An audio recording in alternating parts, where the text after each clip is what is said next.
Good morning, good afternoon, good evening, everyone. My name is Fadi Girgis. I came to Monkton 10 years ago and went there for GCSE and for A-levels. I was actually one of the students, one of the very lucky students to receive a bursary, a full bursary, to come to Monkton. Today, I'm having a conversation with Chris Wheeler, the principal, just to share a little bit more about my story and to say why today, Giving Day, is all about. Good. So, Fanny, really nice to see you. Welcome back to Monkton. Beautiful day for you to be back here. Absolutely amazing, yeah. It's an interesting opportunity to share a little bit of your story, to understand a little bit of your journey. So tell me a little bit about your kind of early childhood, where you grew up. Sure. Yeah, so I have a bit of a journey of my childhood. So I was born in Jordan. My dad emigrated to Jordan as a young man when he was about 22, after he became a Christian. So he wasn't a believer before it. And when he became a Christian, he was threatened, got death threats, and he was really very close to death because of his faith. He was stopped at the border from coming in to Jordan, stopped at the border and said, "You're not allowed to come in." And why is that? He was listed as a terrorist. And apparently someone had taken pictures of him, give out Bibles to Muslim families. They caught him doing that. That's a big crime, you can guess, in Jordan. So my dad said straight away, leave everything and head back to Egypt. My dad has to start a whole new life. He had his whole life established in Jordan, but had to start again. I lived from 10 years old to 14 in Egypt.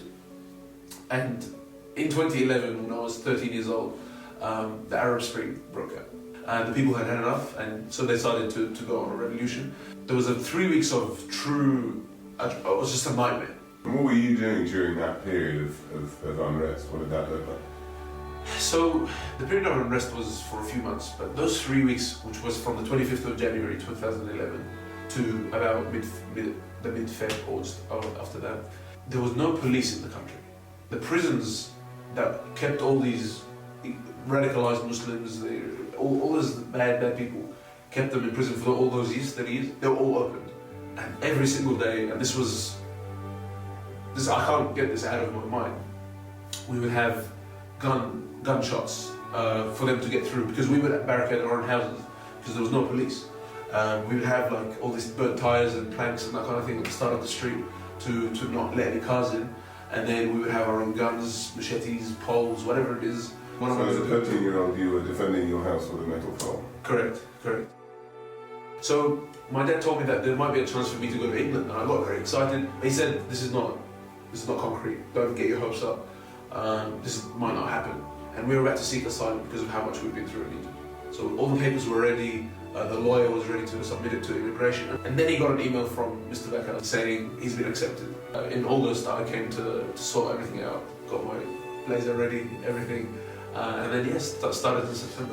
What, if you look back at Monkton, what were the things, experiences or aspects of being here that you think were particularly formative, that are part of now what it is that makes you who you are, whether a particular experience or particular? Very, very generously, I was at a bursary in Monkton. But to have all the extra stuff like music lessons and stuff was also, it's not cheap, and there was no way we could afford that either. Mr. Bevan knew that I had a gift in music and playing piano, and he very just kindly offered out of nowhere for the 4 years that I was there to teach me every single week. And I don't think I would be able to lead the worship that I do in those two churches or in my youth meeting in my third church if it wasn't for him. And that was also out of his kindness and out of his time, without a single charge. All those little experiences, Mr. Abington as my tutor, and just the incredible time that he would give, he don't need, people don't need to do that, but they still did that out of their hearts. You're studying to be a doctor. Yes. What's the ultimate aim? So I'm in my pre-medicine degree now, which is physiotherapy, because you have to do that in Australia. This is in 6 years' time I'll graduate medicine. My long-term goal is to become a cardiologist. As we stroll down to the music block, I just saw Mr. Bevan. I suspect we're about to see Mr. Bevan. I can't wait to give him a big hug. Yeah! Oh man! Oh, you came back. This is so much. I didn't want to tell you I'm coming, so surprise you.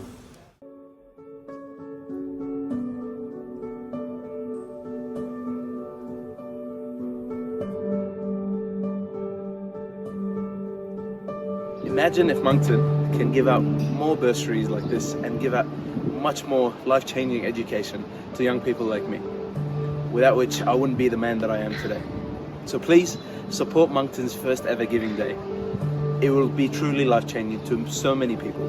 Thank you.